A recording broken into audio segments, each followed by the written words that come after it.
All right, here we go. This is the last episode of Reelpolitik, the year-plus long experiment in talking about politically themed movies in the lead up to the 2020 election, which by the time you see/hear this will be tomorrow. We've got early voting and everything, but tomorrow's the big day. Everyone going to Pokemon, go to the polls and whatever, or drop their ballots off, however they're doing it in the secure ballot boxes, because the mailboxes are all kind of messed up. But yes, I'm very happy to have with me tonight, or today, I guess, Erik Childress of the Movie Madness podcast.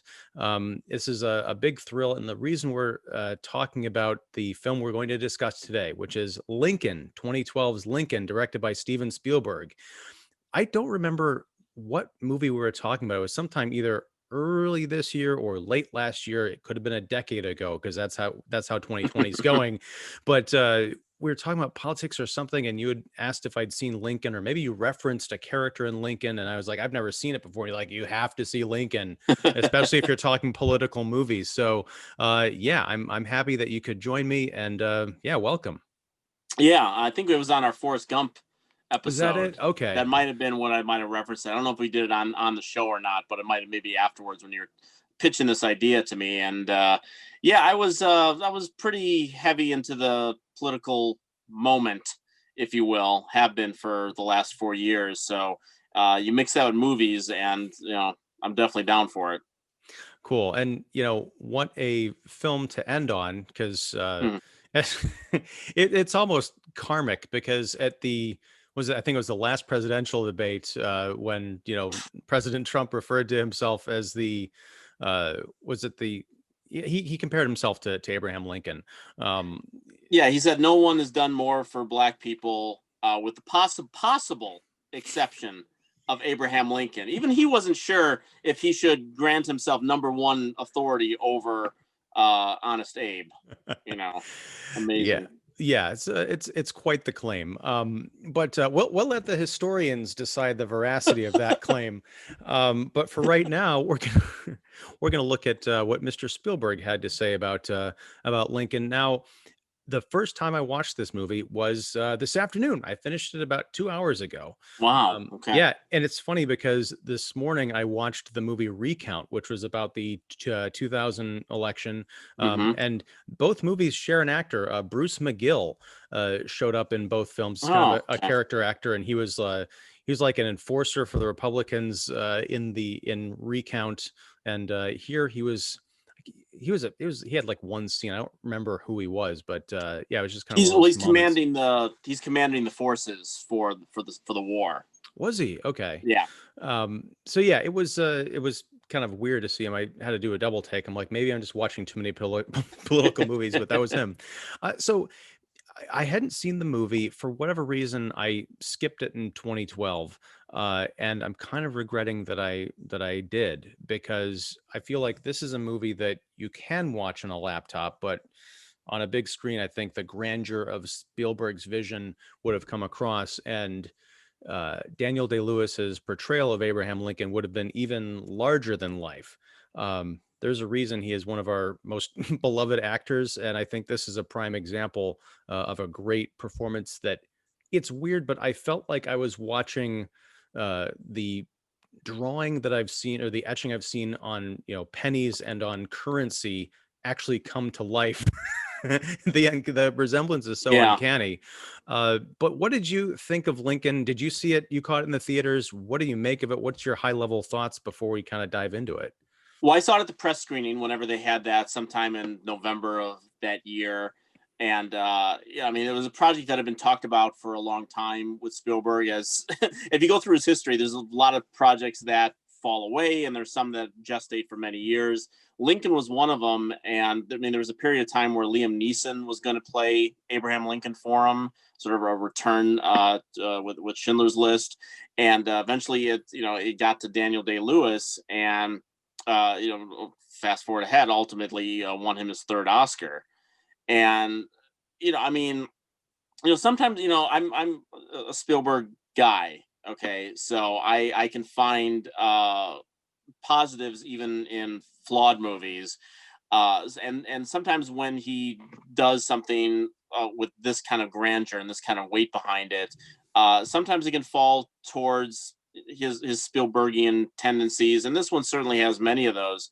But sometimes it can be sometimes a little drier than you would hope, and you wanted to cover certain material. But man, does he have a screenplay by Tony Kushner in this? Based on the Doris Kearns Goodwin book Team of Rivals. This movie is just a remarkable insight into politics. This is a movie that I would show if I was a teacher. I would show classrooms who are learning about history and politics, and to give them sort of when you get to that 8th grade period or 7th grade period, whatever it was, when we would study the government and have to learn the Constitution and the preamble and all those things that we had to pass before we could graduate. Do they still do that? I don't. Is that a thing anymore, or am I just old? We're right around the same age, so I have no idea. Okay. Yeah, but you remember that? I mean, didn't you have like 7th, 8th grade history exams where you had good government? You had to study that stuff. Yeah, but it's weird because when I was in 8th grade, I don't remember the movie, but I distinctly remember watching it. We watched Gore Vidal's Lincoln, which was like an Okay. NBC miniseries. Yeah. I don't remember if it was good or bad, but I remember there was a scene involving prostitutes or something where they were talking about it, and that's Nice. all. Yeah. Oh, fantastic! That would have been great in my Catholic school, but yeah, Actually, no. I was in Catholic school too then. Yeah, but There you go. yeah. There you go. Learning about prostitutes, Catholic schools. But this one, everything comes together in this movie, and like I said, I would show this movie to students who wanted to learn about this period. I think it's the kind of movie that can inspire someone to learn more about history, which is not a rare is a rare thing. I think that sometimes even historical movies, they kind of give you everything you want in the 2 hours, and then you're like, oh, cool, I learned everything there. This one, I would want to go read the book. If I was that age, I would want to learn more about all the different players that come across. Exactly see how license was maybe taken with some of them, because this is a movie that is condensing a lot of information Yeah. into what is essentially mostly it's a couple week period, but then it expands to about 3 months right after his right I mean before just before his second inauguration, and then into April, right by the end of the war. But no, I mean, when you mention seeing this on a big screen, not just Day Lewis's performance comes to life on the big screen, but you said you watched it on a laptop. Yeah. Okay. No judgment here. No judgment here. But anytime you get an opportunity to go back and look at certain scenes, and the cinematography of this movie is unbelievable. It's really incredibly gorgeous. There are moments you can see where Spielberg wanted his cinematographer to sort of literally paint the portrait of Lincoln, and Yeah. there are times where he's behind curtains with his son, and you just see the shadow of him, and like you said, it looks exactly like you would see on Currency and stuff. It's these images that we have in our heads, and the first time you see Daniel Day-Lewis on screen as Lincoln, it's Lincoln.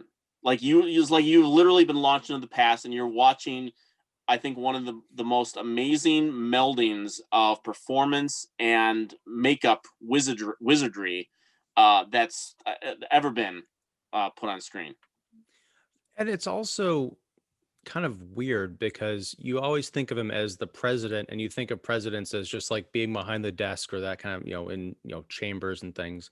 But when we first see him, he's on the battle, well, not exactly the battlefield, but he's sort of entrenched in the war. He's talking to soldiers who have just come out of a battle. He's talking to two black soldiers, and then two white soldiers come up, and they kind of are intermingling in their conversations, and kind of sharing anecdotes, and quoting the Gettysburg Address back to him. But Mm-hmm. he's just kind of like sitting there on this wagon or something. I'm kind of fuzzy on what the whole setup was, but it Mm-hmm. was very casual. And you're like, oh my God, he was actually out there among the people who were doing the work of this war that, quote unquote, he was fighting. But he didn't have the he was just kind of slouched. He had this very relaxed kind of demeanor, like, yeah, I'm hanging out and I'm among the people because these are my people, right? It was not off-putting, it was just kind of shocking because at the same time you've got this legendary look and performance, but you've also got a context that I'd never even really considered before of him just as a man. Yeah, I'd have to go back and look at the book and see exactly if that's something that was is talked about in the book or in history books in general. How, because you see, there's a lot of stuff, of shots of him where he's visiting stuff, and you don't really see him like we're normally used to seeing presidents with like Secret Service protection and all that kind of stuff. He's just kind of out there, and he's white. There's a moment where he goes to visit one of the members of the House of Representatives, and it's just his house, and he's just standing in the middle of the street. No one's with him, and it's just Abraham Lincoln, the president of the United States, standing there. So exactly how much creative license you will is taken with that opening scene, because that scene, whether it's historically accurate or not, is kind of meaningless, because that opening scene, after you get a little bit of the battle sequence from the Civil War, establishes what's going to be taking place in this movie. It is so incredibly, like you said, you have the black soldiers and you have the white soldiers, so you immediately have the two dynamics at play. You have white soldiers, all Union soldiers fighting, fighting for the Union. The black soldiers who, if you know about history, got to sign up, but were not given the same rights Yeah. as they were underpaid. They didn't have the right equipment all the time. Go watch Glory if you want a abbreviated version of that.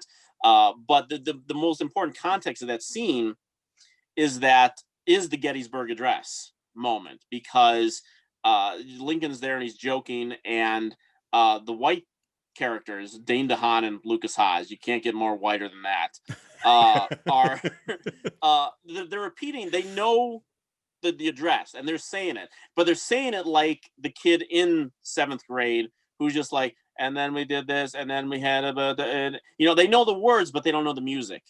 Yeah. David Oyelowo then is there, him and Coleman Domingo, and David Oyelowo picks up where he leaves off, and you can tell when he says it that it means something to him. The white guys, it was a speech, it was a memorable one, and they remember it. The black people felt it, and that's what's so important in that opening scene. I think, well, I know Dane DeHaan, I think, felt it a bit more because wasn't it his uncles or something had died at Gettysburg or a recent skirmish. So he was Yeah. his character reminded me of the Jack Black character in Bob Roberts. He was the young sycophant. He was like all kind of nervous. In fact, I think when he first shows up, he says something stupid. He's like, stupid, the creepiest character in that movie. Right. Oh, but no, I'm right there with you. And what's striking is that, David Oyelowo, he's kind of giving Abraham Lincoln crap, and it's a moment that you don't quite expect because he's a soldier talking to not only the commander in chief, but the white commander in chief in a time when you just kind of didn't do that. But Lincoln, to his credit, and again, to your point, I don't know how much of this is true or how much of this is Tony Kushner kind of embellishing or kind of doing an aspirational speech like, hey, wouldn't it be great if someone was talking to Lincoln like this and putting these seeds in his head about what the right thing to do is. But it's a really cool moment because Lincoln doesn't, take exception to this, soldier talking to him. He probably would have been the similar if it had been one of the white kids talking to him. You just don't address your commanding officer with all these criticisms like, hey, where's our pay? And is it going to take us 100 years to get the vote? But it's a really good scene because that also sets up the context for the struggle that is going to play out for the next 2.5 hours. And also it sets up Lincoln's character as well, as you see him, his sort of arc in a way throughout the movie, that, he's a very cool cucumber. He's a very cool character, and he has no problem with people speaking up to him if it's something that needs changing, if it's something that needs fixing. He's listening to this soldier, and he's aware of what's going on, and I'm sure part of him wishes that he could do more for it. It's later on when he has, his cabinet and the people that are working around him are saying that they can't do something. That his demeanor changes. That like, why can't we? I'm the president. Why can't you do this for me? And that sounds like our president now.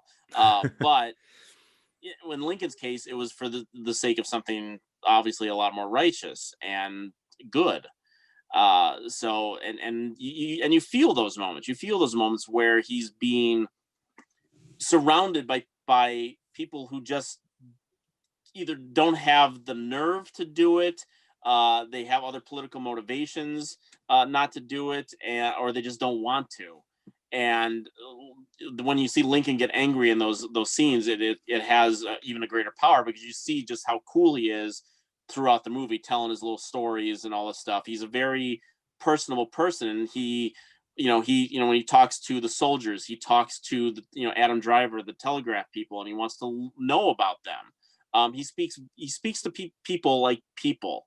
Mhm. And then when people in power try to knock him back, that's when the angry Lincoln comes out, I guess. Yeah, I mean, a lot of the more personal side of him, I think, comes out.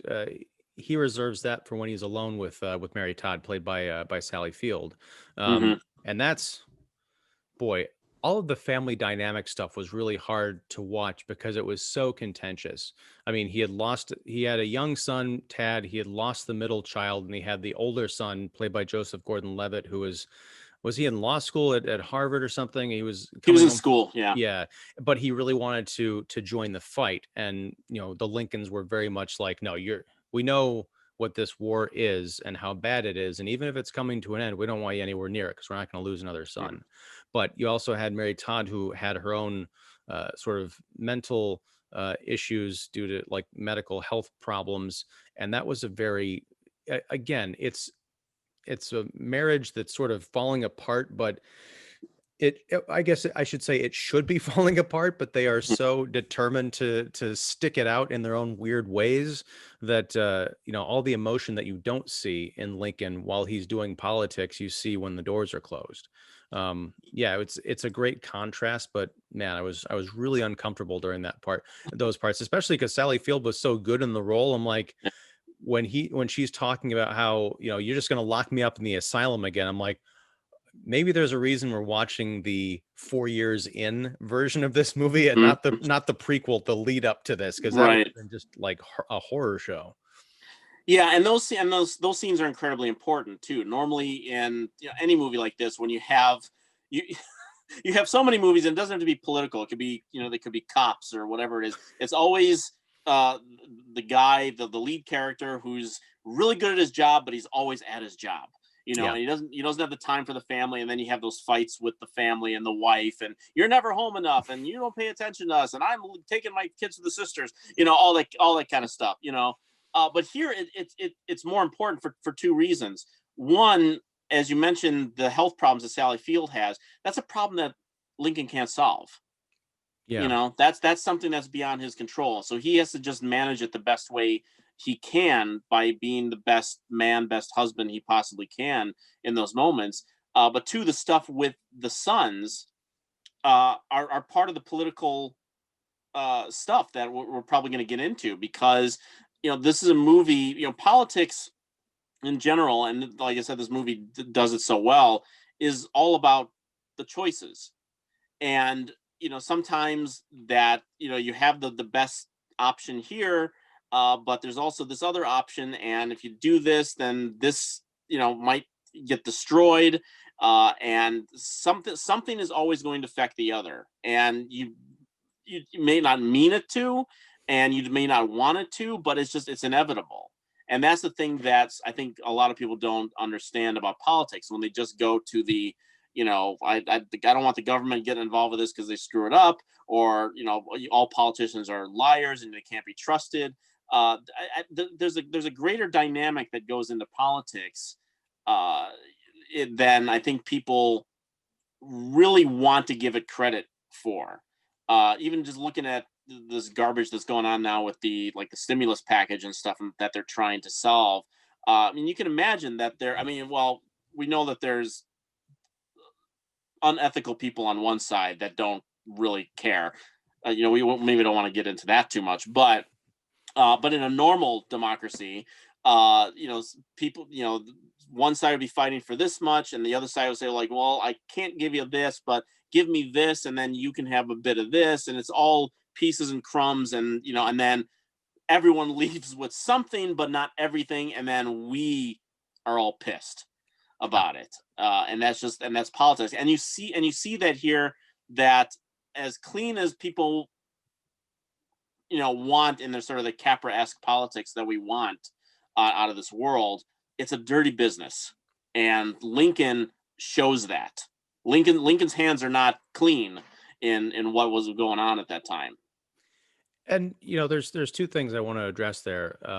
One is, I don't know much about history. I got a lot of my history from the movies, half of which I don't even remember. All Um, true. yeah, right. It's all true. That's right.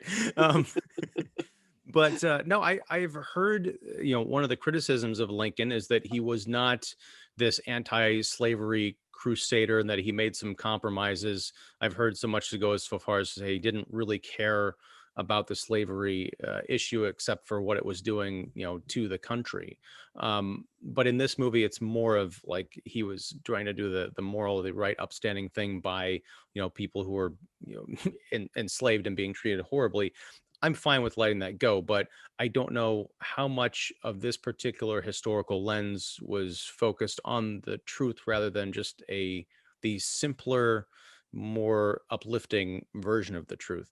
And I'm not saying I want to, imply that he was a racist or anything, but it's kind of a complicated story to tell that even the people of that time who were on the right side of history, they grew up in an environment where it was how the American culture was at that point. Black people were not seen as equal to, white people. You just were fortunate enough to have enough folks to see that that was not the case, to crusade to set things right. But in terms of getting your hands dirty, that was a really eye-opening thing for me. Was I was expecting that more of a one-dimensional portrait of Lincoln and the way that he got the 13th Amendment passed. I was not expecting to have the three lobbyists played so well by James Spader, Tim Blake Nelson, and John Hawkes, who were doing his dirty work essentially, going out and recruiting Democrats. Now, this is kind of the fuzzy thing, the weird thing you got to get used to watching the movie and recalibrate is back in this time, it was the Republicans who were the anti-racist, like pro-ending slavery party, and the It's just Democrat. flipped. Right. It's flipped. Right. But I'm saying, like, even watching over the 2.5 hours, like, wait, there's something, it just sounds so weird now. But Yeah. in order to get the votes, in order to pass this 13th Amendment to abolish slavery, they had the Republican votes pretty much locked up, but they had to get a certain number of Democrats. And so instead of just flat out bribing people, they would go and say, okay, look, there's the second Lincoln term is starting up. How would you like a cabinet position? And so it was not exactly well, it's kind of bribery still. I mean, I guess it's a little bit cleaner than just like, bags full of cash. And it still shows sort of working across the aisle to make a difference in the administration, that team of rivals that Doris Kearns Goodwin references. But you just think, wow, even Abraham Lincoln had to do stuff that, and he kind of references this, if they find out about half of this stuff, I could be impeached. You just wonder, like, have things always been this way? And if so, why do we expect them to change? Yeah, and I mean, there are movies that were, we can talk about that are just coming out this year, like the Trial of Chicago 7, and you see things in that, and I mean, you can watch, things like Selma, and there's another movie recently. Well, there's a documentary coming out in January that I saw on the festival circuit called MLK FBI, which is all about the FBI and their secret surveillance of Martin Luther King and whatnot. And they have footage of the people then, and you see even then there are people out there that believed in BS, conspiracy theories. They hear something and it just comes out of their mouth. So yeah, the more things change, the more things stay the same. And I mean, and that stuff goes on to this day. I mean, you can't say for certain that when you had all of these Democrats out there during the primaries, and once everything started shrinking, everything started kind of spinning to Biden's way, that people start talking to us about maybe a deals, maybe Buttigieg becomes this, and if he just drops out, or Kamala becomes vice president, all of a sudden. I'm not saying that that's wrong or right.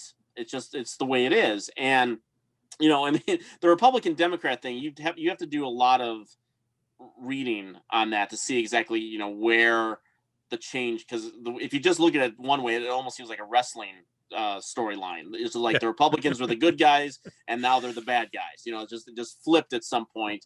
And that's something that kind of happened during the 20th century. Although Republicans love to remind people that it's like, well, Lincoln, we're the ones who freed the slaves. Yeah, okay, but that wasn't you guys back then. Yeah, if you didn't label them Republicans and Democrats in Lincoln, you know who they were. But in reality, but I mean, those three lobbyists that you talk about, I mean, that's a movie in and of itself. Yeah. You could have made, like, I mean, I wouldn't surprise me if Spielberg could have made a movie just about those three guys, and Lincoln would have been like the side character, and Daniel Day-Lewis as Lincoln. But he just had Spader, Hawks, and Nelson. I mean, who wouldn't want to see that movie? And yeah, and it's I mean, that's politics. That is that's you can call it dirty dealing if you want, but that's how things get done, unfortunately, because people get set in their ways. They're loyal to party over country, or they're some one guy just doesn't want to vote for it because his brother got killed, and that's a cliche in its own right.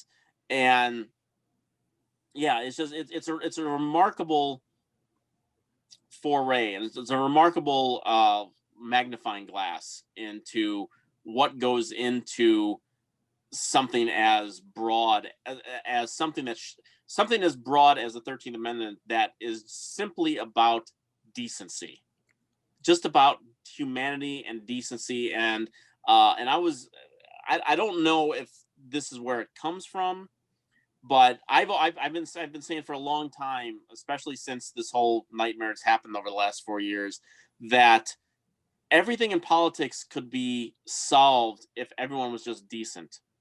If everyone just looked out for people, that we weren't looking at religious aspects, we weren't, there's a lot of common decency out there. And if we just governed like that, and we governed for the people, and we governed for helping our fellow neighbor and our families and all these things out there, and helping strangers that we don't know, just helping people, imagine how much could get done if it wasn't for the dollar and the power and all these kind of things. And it's again, I don't remember if I'm co-opting that or not, because that's something I've said for a long time. And I saw just recently, RogerEbert.com, they endorsed Joe Biden for president. They got a whole thing on their front page about it. And there's a paragraph in there where Roger Ebert talks about his politics, and he talks about the politics of decency. I remember that. I didn't see that cover. I saw that the coverage happened. I didn't read it, but I do know that quote that you're talking about, because it's kind of famous. Yeah, I'm there with you. And that's one of the things that also struck me watching this film is, particularly in the last, several months, but also in the last several years, with all the racial tensions that have been happening, there is a narrative that has been, permeating in the culture. And Lincoln is a reminder that there's not a counter narrative, but there's a little bit more to dig into, which is, we had a country that was, founded in slavery, and, the evils of the white man and all that other stuff, and oppressing blacks. And I'm not going to challenge that in any way, but spoiler alert, they get the 13th Amendment passed at the end of the film. And what you see is, in the house, in the House chamber after the vote, you've got this small kind of, grousing, harumphing, group of, Democrats who are, really pissed that they lost, but everyone else is just in jubilation. But then you cut to the outside, and the entire city, it seems like, is throwing a giant party because they won. And Right. it's not just, groups of black people celebrating. It's mostly white people that you see, Hmm. because for as harsh a reality as this, injustice was for a long time, there were a sizable enough amount of people who wanted to do the right thing. I don't know if they were looking at this as the long arc of history or not, or that they just said, we live under this constitution, all men are created equal and all that stuff. We should live it. And so seeing a film that really celebrates that unity of people coming together to, like what you're saying, to do the right thing and be decent to each other, it's something that I feel like you could re-release this movie now to help, reignite the conversation in a more positive direction.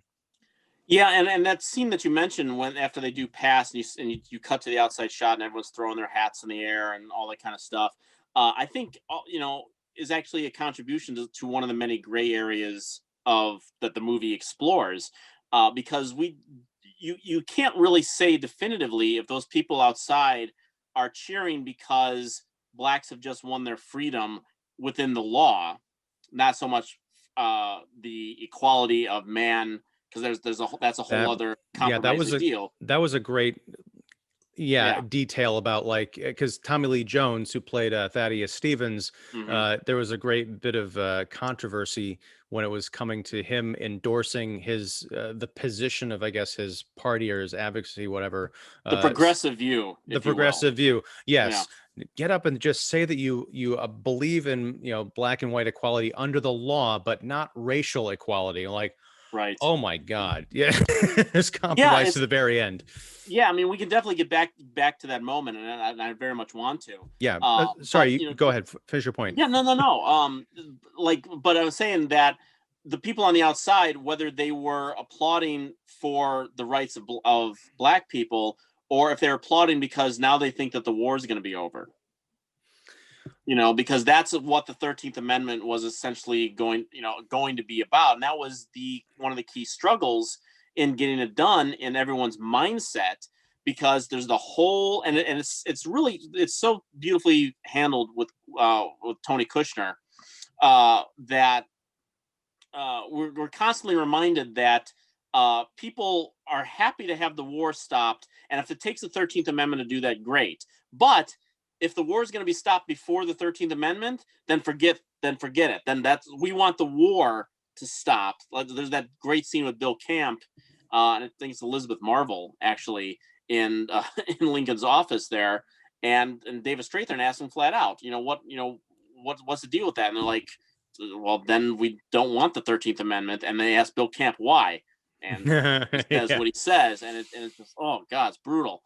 Um, but that's the thing, is that that's constantly one of the choices, and it's an honestly, it's a serious one, because if the war was the thing that was tearing the country apart, but at the same time it was based, despite what some history revisionists, or as I call them, dummies, like to say today, that the Civil War was about states' rights. Yeah, the states' rights to hold slaves. Yeah. I mean, it's you leave. They like to leave that part out. It was about states' rights. Yeah, to hold and own slaves. And if they have that taken away from them, then what you don't need it anymore. So Yeah, and that was a really there's a few key fascinating subplots in this movie, and one of those is, it reminded me of the slow motion chase space from The Last Jedi, where you've got the rebel, like, kind of fleet. They're like running out of gas, and the fleet, the uh Empire is behind them.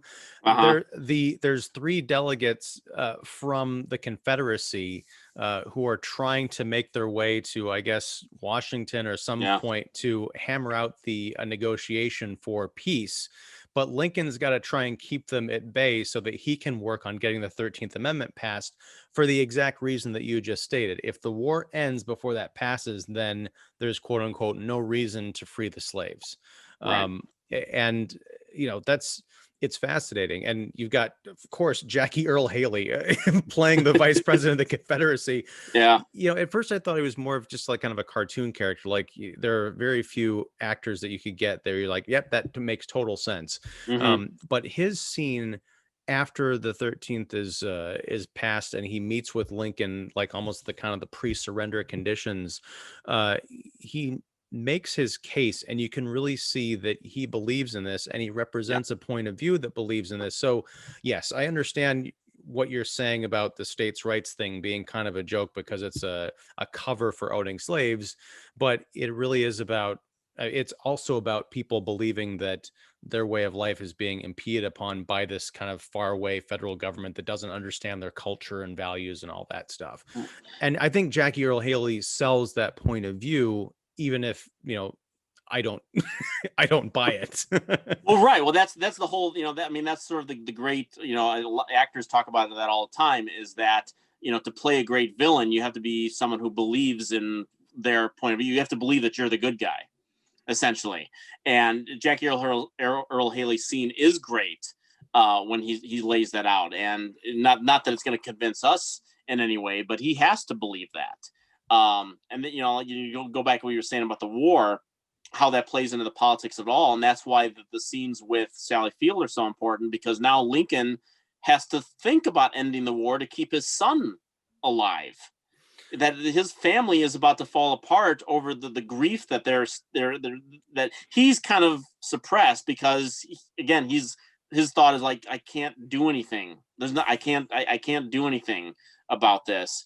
And while she's carries it with her every day, but now there's a possibility that their eldest son wants to volunteer for the war and could very well die very easily in it. So now he's got pressure coming at him from all different, and that personal pressure is a lot different than the pressure of the political pressure of saying, well, let's end the war first, and let them have their rights, and who cares.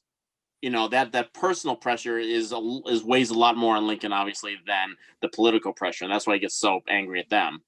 Oh, especially because his wife says, if anything happens to our son, I will never forgive you. Yeah. um, but Yeah. it's also another weird thing, getting back to the uh, the stickiness, the gray areas of politicians that we like to put on a pedestal. Is, I was thinking about that scene where Joseph Gordon-Levitt, playing the oldest son, wanted to enlist, and Lincoln is talking to Mary Todd about it. He's like, don't worry, if he insists on going through with this, I'm going to make sure that he is like in Ulysses S. Grant's contingent. Like, he's going to be behind a firewall of people. He's not Right. going to see combat. And I immediately thought of, well, how is this different than, George W. Bush getting, that cushy Texas Air National Guard position back in Nam? Yeah. It's kind of the same thing, but we feel Mm-hmm. differently about it because of, the difference between the two men. Right. Now, hey, I went, and going back to my Catholic school days, I remember that, for I think it was our confirmation assignments, and we had to do charity work. We had to go to like a soup kitchen. We had to go work in a soup kitchen. We had to go to an elderly folks home and work with them and things like that. And I remember the soup kitchen. Some of the kids in the school who had parents that worked there, they didn't have to go. So it goes from the top all the way down to to that. And I was thinking about what you were talking about, the sort of the ongoing historical debate. This is not really ongoing. There are people that say it and people that dismiss it. Whether or not Lincoln really believed in what he was doing with this amendment, or if it was a political move, whether or not he did harbor racist feelings or did any racist behavior and things like that. It's not. I mean, you're not going to make the movie about the race a full on racist Lincoln. You never go the full racist with Lincoln. That'd be a movie I'd watch, though. Racist Lincoln. That sounds like it would be interesting. It sounds like a great trailer in a fake movie. Yeah, that's gonna be on the next Grindhouse movie. Racist Lincoln. Racist Lincoln. Yeah, like hobo with a shotgun and racist Lincoln is a double bill. But there are scenes in the movie that aren't hinting that it's true, but hinting that it's probably more complicated than people give it credit for. There's a really great scene between him and the woman who works in his home. Yes. that's always there in the house with Mary Todd, and he has this great conversation, and it sounds like a presidential thing. Him asking her, like, what are you going to do if this gets passed? What do you think your plans are? And she tells him bluntly, and she's like, we're not there yet. Hmm. Like, I can't think about what's going to happen afterwards because one, it's just we have to get that done first, and then I can think about the future. And she says to him, like, what do you think about us, basically being around? And he says, I think I'll get used to you. It's a really telling line. I mean, he says it in the perfect, his Lincoln demeanor and everything. But it gives you something to think about. It's just it's kind of a casual dismissal of, it's almost like his way of saying, I don't see color. You Yeah. know, it's just this casual thing. It's just like, okay, you were brought here. You're brought here. I mean, he does talk about how he saw a boat come in, and all the black people were in chains, and it sickened him. So Yeah. he does take a position there. But I think it's just his sort of way, probably more his way of comforting her, that it doesn't matter. It's like, just because I live in a world of white people doesn't mean that a sight of a different color is going to, destroy my worldview. I'm just like, oh, there's, that's I think that's, but it does, I think that gives the little morsel to those people that think that, whatever they do about Lincoln. Yeah, and there's also another facet to both of those dynamics, which is, Lincoln saying, "I'll get used to it," or, "I'll adjust." It is the idea that, as I said before, up until this point in American history, for a large segment of the population, there was this dichotomy between white people and black people, and the thinking that they were not equal, that there's something different about the races, that, you're never going to have equal footing. Like, oh my God, I'm going to have neighbors that are not, that I don't own, that kind of a thing. Yeah, So it's not like he was, I think he was reflecting the idea that culturally, nationally, and for a long time, people are going to have to kind of rewire their brains to get used to this yeah, idea. And to her point, the fact that she couldn't, she's like, we're not there yet. That really struck me as, because of what they had been through as a people, they couldn't even really conceive of freedom being a reality. They fought for it, they struggled for it, they dreamed of it. But then when it's like right on the eve of possibly coming true, it's like, well, yeah, now what do we do? yeah. What does that look like? Like, how free is free? Like, really free? Like, seriously, we don't have to like go here and do this anymore. We don't have to answer to to these assholes anymore. Mm-hmm. And yeah, and of course it took a long time to evolve, even to the imperfect system that we have today. But back then it must have been like, wait, this is just gone. Wow. Yeah, I mean, it's certainly a big dynamic shift, and you think about how that has played out over time, and it took another 100 years before we got to the civil rights movement. For God's sakes, 100 years. Yeah. It took that long to get to that point, and that was 50 some years ago, and we're still evolving. I mean, how many people have said that they are now used to having a gay neighbor? Maybe, that something that they might have objected to religiously, or they didn't like, they were uncomfortable by it for whatever reason, and now I mean, it's everywhere, it's out there, and people, the right people like Lincoln, it's not a big deal.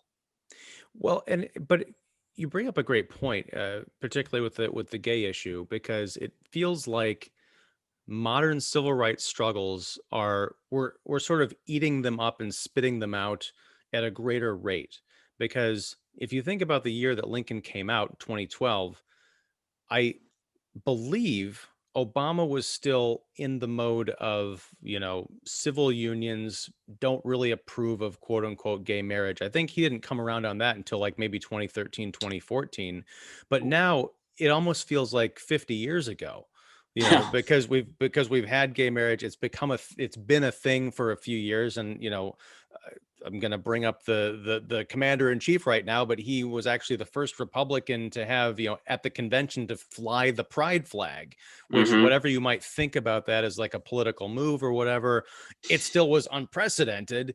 And, now we've got different, it's like we're still working on, granting everybody equality and recognition under the law, and there's still struggles.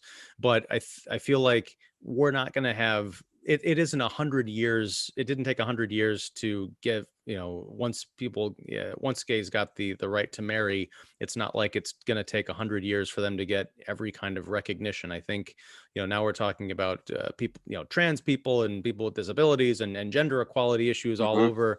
So it's like we're kind of fast tracking this idea that we really need to get everybody on the level playing field as fast as we can. Yeah, and it's important to remember, I mean, because we're in the woke era, so to speak, and this really came about because of Trump. A lot of the stuff that we experience on social media, on Twitter, and activism, and the stuff it's most of it has been fueled and then supercharged by Trump because of the level of indecency plus lawlessness that has occurred within the administration and the lack of accountability. All of a sudden, we had I was at Sundance when Trump was inaugurated, and then the next day was the Women's March, and it was in Park City as well. And think about how many different activism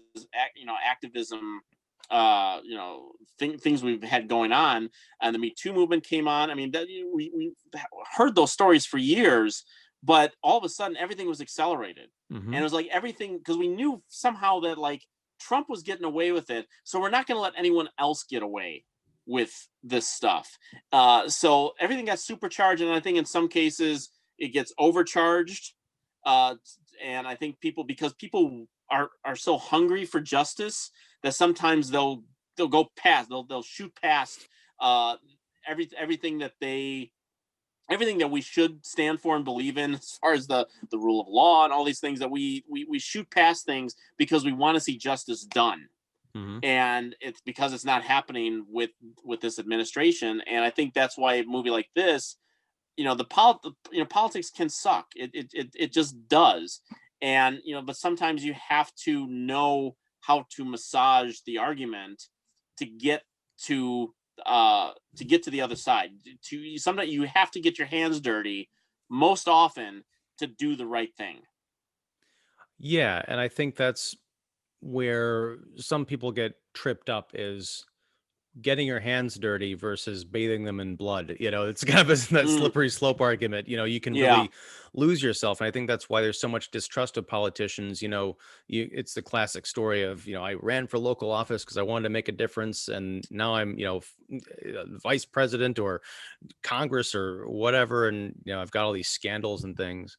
So you really have to be careful not to lose yourself, and to hold on to your values and make sure that you're still in touch with the people you're trying to help. One of the things that struck me the hardest about this film is at the end, when Lincoln and Mary Todd I should say Abraham and Mary Todd were driving in that carriage back from, I think he had just finished visiting the battlefield. And they're driving together, talking about where they want to go. I think he wanted to go to Israel or something. He said, we must try to be happier. We've been miserable for so long. And I just thought that, the election is tomorrow. We are in for some really rough seas, no matter who wins, no matter how long it takes to find out who wins. The country is we're at each other's throats. But if we can survive the first Civil War, hopefully we're not headed towards another one, but there is reason to believe in each other and to try and be optimistic, because we as a nation have been miserable for so long that we should at least try and find some way to be happy and have faith. Yeah, you might not always get it by talking to me, but believe me, I am an eternal optimist out there. I swear to God, I am. And I like playing the role of someone who gets to calm the waters a little bit, and everyone's on edge about tomorrow. I feel really good about it. But every two stories that I feel good about something, then you get another local or national Supreme Court ruling saying like, oh, we're just not going to count anything on November 4th. That Yeah. and you hear those, but my hope and part of my belief is that everything's going to be so decided on November 3rd for the most part. Those, because what my dream is that Biden is up everywhere on November 3rd, and then they're going to need those ballots on November 4th, and then you're going to see them change their tune real quick. Real good. Oh no, count them. No, don't count them now. We need them now. But to not get too much into the weeds about that, but yeah, it's just I again, my eternal optimism. I think that you're going to see a lot of this stuff kind of go back to where it was a bit and kind of go creep back into the shadows, which is not a great place either. I mean, we're not going to. I mean, racism is not going to be solved on January 20th, 2021. It's just, I mean, it's obviously not, and COVID's not going to be solved by then. It's a long road ahead, and we're going to have to try to work together. And the title shift, and then people will start bitching about Biden and things the Democrats are doing and all this kind of stuff. But I think a lot of the loudmouths, with the exception of on Twitter, are kind of going to go the way of the Tea Party. Like all the QAnon garbage that's going on. That's just Tea Party. That's just Tea Party 2.0. They don't really know what the hell they're talking about, but they heard something somewhere and it sounds outrageous enough, so they'll believe in it. They'll go into their little crawl under their little rocks again, and the grown-ups will be at the table. And again, it just movies can be all about creative license. We look to political movies for cynicism, but also inspiration. And I think that Lincoln uh, gives a good healthy dose of both. You want optimism, go to Mr. Smith Goes to Washington. That's fine. You want something romantic, go to The American President, or Dave. I just watched Dave the other night, and I mean, that movie is just all kinds of wonderful. That movie is just, if you really want to feel good, just watch something just nice. Dave is such a wonderful film. That is the first movie that we discussed here on Reelpolitik. Is it? It's because it's one of my all-time favorite movies. It's one of my all-time Mm. favorite political films, simply because, yeah, it's a light comedy and everything, but it also has this optimism, like, if as we were talking about earlier, like if everyone can just be decent to each other, I feel like in that world, the movie Dave would be the roadmap for how we administer things. Yeah. Yeah, and also, I mean, there's that scene where he constructs the budget and Yes. saves the home and whatnot. And me as a numbers person, that movie, that just like it was cracked to me watching that. It's yeah, I mean, politics is dirty, but the promise of it is can always be optimistic. I mean, we were optimistic when Obama came into office because, as he said that night, change has come to America, and that was the Capra line for something that we know is not entirely true. It was true that night, and it was true in that moment. And I think even he knew that, I mean, he didn't think everything was going to change like that, but it was the first can kicked down the road. Mhm. It was the first a piece of trash taken off of the road after a giant party. And we're still, now, they came in and they trashed the house again, and now we have to clean it up. So Yeah. And I just hope that whoever ends up taking over the taking over the White House again, whether it's a continuation or it's a new administration, that it either gets cleaned up from the inside or from the outside. And I think going back to that trying to be happy, I'm not saying happy as in like if Trump wins again and people are really upset about that they're going to just be like, oh, it's everything is sunshine and rainbows, but to not be completely demoralized, and to take that as an opportunity to gear up for the next 4 years, That was one of my great disappointments of 2016, was seeing the result that happened and then looking to the Democrats to really take some lessons from that campaign and listen, kind of get a national pulse and come roaring back. And I just haven't seen any of that. I'm not saying that I'm a big fan of the Republicans, but I'm also not really a big fan of the Democrats. So if they get, what was it, George Bush called a thumping this time around, that Mhm. there's something, that there's a regrouping and more positive direction. And, hell, maybe if the Republicans win, there'd be some measure of grace, but, this is not a comedy show. So, yeah. I'll go on record right now, and people can, go after me if they want later on. But Trump is not going to win. Biden is going to win, and the Democrats are going to have the Senate. They're going to have the House. They're going to have all three houses. Okay, and I'm with you. I'm with you in a way that I want more fire. I as the eternal optimist I am, and I love wanting to work with people, but there's some people that don't want to be worked with. And I'm tired of the idea that Democrats have to always play by the rules and Republicans don't. And we're seeing that through and through with this election right now. They're trying to rewrite laws so we don't count ballots. Which is just unheard of in American history in that way. Even the Bush versus Gore thing was 500 votes, and there was a legitimate. I mean, it was kind of stupid, but you kind of understood the argument for it.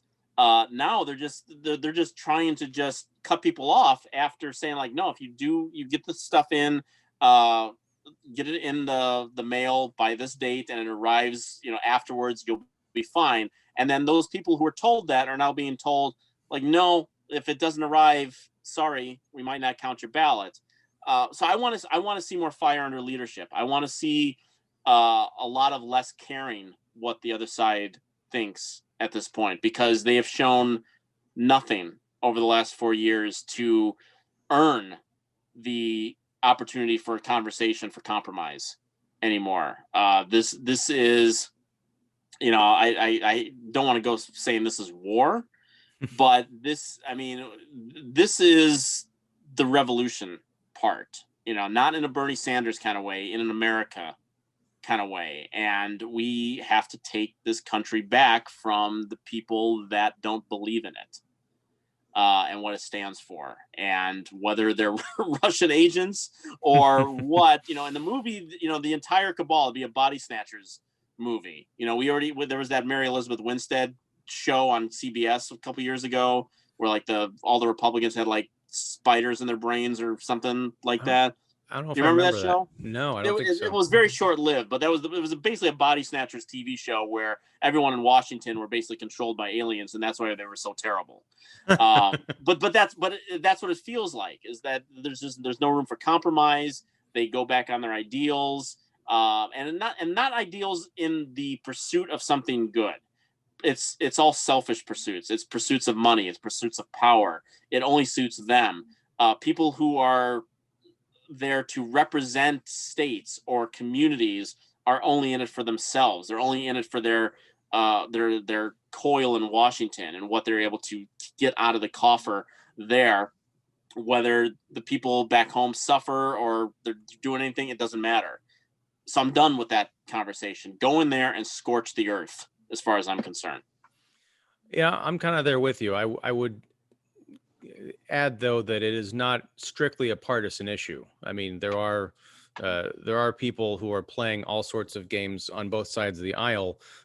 Nobody's hands are clean, and I think that's one of the shocking things about Lincoln that we kind of discussed, but also almost in an odd way refreshing.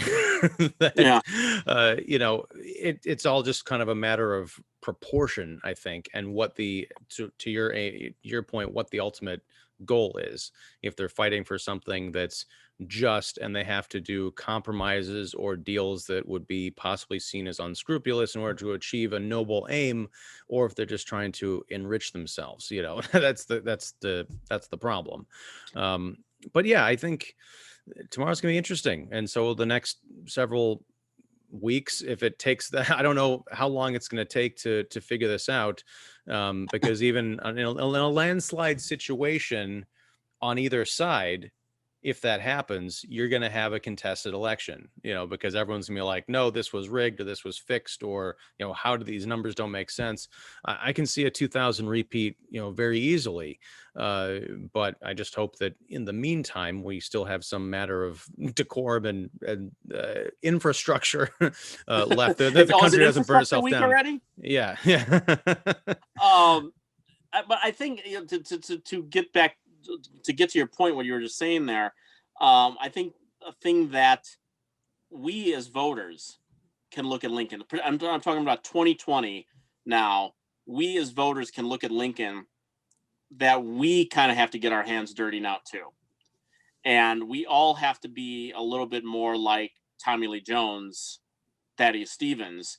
And I'm not saying compromise our ideals, but when you suggest that, there are people on the Democrat side who are not great either, and I grant you that, we have to stop holding them to the standard that we expect from people in general, let alone our elected leaders, and nail them, hammer them so hard that we just end up with a Republican who is not going to care about anything anyway. It's like our people have to be perfect, and theirs don't. And that's the quicker we realize that people are complicated, and that nothing is perfect, and then we're going to have to reconcile that. You think about the people on our side, Democrat side, whatever it is, that have left office, during this tenure, Al Franken, and Katie Hill, scandals that, bam, gone with, bam, like that, because they were held to this standard. And granted, we should hold people to a standard. I'm not denying that. But everyone else on the other side have had the same scandals or worse, and it's just. Well, right, but I mean, in terms of Al Franken, and I'm pretty sure Katie Hill, that didn't come from the right.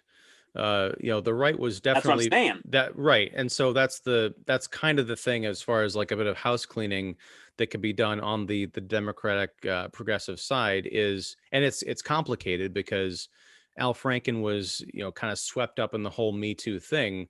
So you can't just say, well, when Harvey Weinstein does this, and then Al Franken is caught doing something, and there are other allegations against him or whatever, but we're going to let it go because he's a senator. That almost sounds worse. So it's a balance. Does. Yeah. But I'm saying, and I don't necessarily, agree with how that all went down, but the Democrats are always the one that always have to be the perfect ones. They're the ones, again, like I said, they're the ones that always have to follow the rules, and they should. But, you think about even more recently, you think about Ralph Northam in Virginia got caught with the blackface pictures, and that was a huge thing. And yeah, I mean, it's horrible. Okay, especially when you deny it, it doesn't look good. But it was like everyone sort of learned the Trump lesson, and it's a terrible lesson to learn. But if you just kind of let it go, people forget about it. They get used to it. The people who really wanted Ralph Northam there, the black community, they're just like, they're bigger problems. Well, A lot. and also, because I remember it was like a whole era that this was going on. Was it last year? Because Justin Trudeau, I mean, my God, you would think his entire yearbook was just full of blackface, right? Given the number of pictures that showed up with him, and he's still the head guy over in Canada. So yeah, I mean, I think you're right. There needs to be some kind of a balance and some kind of a proportion, and say, we're just going to accept the apology. If there's a denial, like, oh, that wasn't me or whatever, that's one thing. But if they come out and say, look, I was dumb, I was young, or it's a bad excuse, but it's still an excuse, it was a different time, then we kind of have to say, well, do you still feel that way? Would you do this today? If the answer is hell no, then you're like, well, that's good enough. Let's get back to legislation and trying to make Right. let's get back to trying to win, votes so we can improve people's lives. Yeah, I'm not a fan of that, kind of hypocrisy. So yeah. Well, this all ties. I think this might be the most currently political show that we've done on Real Politics. So this is great. Yeah. Do you have any closing thoughts on Lincoln? Um, yeah, I mean, it's Spielberg, plays right to my heart, and I'm always someone who will always defend his sentimentality, and I think I might have said this during the Forrest Gump show that we did, that when Robert Zemeckis met Steven Spielberg when he came to talk at USC, and they sort of developed a relationship, and Spielberg executive produced his first couple movies. And back when they were doing Used Cars in 1979, which is a film about Kurt Russell as a used car salesman who is trying to become a politician specifically so he can get the bribes, so he can get graft. I mean, that's your hero of that movie. And Spielberg couldn't believe that was a thing. Like, I can't believe a politician would do that. So it was like this wonderful Boy Scout thing about Spielberg. And you've seen him get a little more cynical over time. I mean, he made The Post as a direct reaction to Trump. That was the quickest he ever got a script, and so we're doing this with freedom of the press. And that movie is a correlation to all the fake news garbage that was going on with Trump. So Lincoln came out right after Obama's second victory. It was in 2012. Mm-hmm. And it had really rang true in that year, because we're watching the 13th Amendment, and just a few weeks earlier, we had a black president reelected. Mm-hmm. And so that's how big a deal it felt. So you felt all those moments, and when you have this, again, most likely creative license, I don't think you can take a bill out of the House and just take it to your house like Tommy Lee Jones does in the movie. But again, that's the sort of the Capra-esque stuff that is kind of bookends the movie a bit. And then it has that reveal at Tommy Lee Jones' house, which is a great reveal. It's a great reveal, and then you get to hear the bill read out loud by the person. I don't want to ruin Lincoln for people who haven't seen it, but in that moment really got to me again. I mean, that moment gets to me a lot. I will say the one thing I don't like about Lincoln, I'll end on this. Is the hat? No. No, not the hat. The hat, it's a solid hat. Is that Spielberg had the perfect ending, and he had to keep going. And it's a moment where he's going to the theater. Mm-hmm. And he says to the people that are there with him, he says, well, it looks like it's time for me to go, but I'd really rather stay. That's a dagger of a line, because the implications of that. He means it. We want it to be true. And then you just see him. He walks out of the house, and it's this beautifully lit shot, and his butler is there and kind of stops for a moment. He turns around, and it's one of those movie moments where someone seems to have this premonition that it's going to be the last time they see someone. You could have then fast forwarded to him giving the speech at the end that they flash back to, because what's going to happen there. And to have that sort of that one, you have like a reversal at the theater. It's like a Silence of the Lambs moment where it's the wrong house. Yes. I never liked that. And then having to see his body there. I just think that it's like the perfect. It would have been like one of the most perfect exit lines ever. But he had to go a little bit further. It's the only thing I don't like about the movie. And it's a great point, because those two endings really confused me. And maybe if I'd read the Doris Kearns Goodwin book, it would have given some context. But it's like, okay, so his youngest son was at a different play on the same night that his parents were at another play, And that's when, the guy comes out during the act break or something and says, the president has been shot. Okay. It's weird that the kid's at a different play from his parents. It's also weird that nobody from the Lincoln administration knew that the kid was in the theater and decided maybe we're going to pull him aside and tell him, or take him out of the theater before we just announce it to the world. And then also the scene in Lincoln's bedroom where he's dead in the bed, they call it is like, okay, it's 7:15 in the morning of, April 15th, I April think. 15th. Yeah. Right. I'm like, okay, so he was he was shot the night before. I just didn't get it, because like I've always thought he had just died in the theater, but it looks like they got him back to his house, undressed him, put him in his bed clothes, and then he was just like on the bed with like this dried blood everywhere. Hmm. I just didn't understand what I was looking at. Like, were they trying to treat him, or did they just bring him there with his brains hanging out and everyone's just kind of standing around being sad? Yeah, I mean, I'd have to go back and look at a timeline of that. I don't you know, not everything was taught in history at Catholic high school. So it's like, we're gonna learn about the Crusades again. Um, so yeah, the details in school. You if you want to learn about history, you have to do it yourself. Sure. That's something I always tell people, because the history that I learned, it was well out of school. The things that I had read and movies that I'd seen that inspired me to go and look at certain things. But you also remember that like JFK wasn't called dead on arrival either.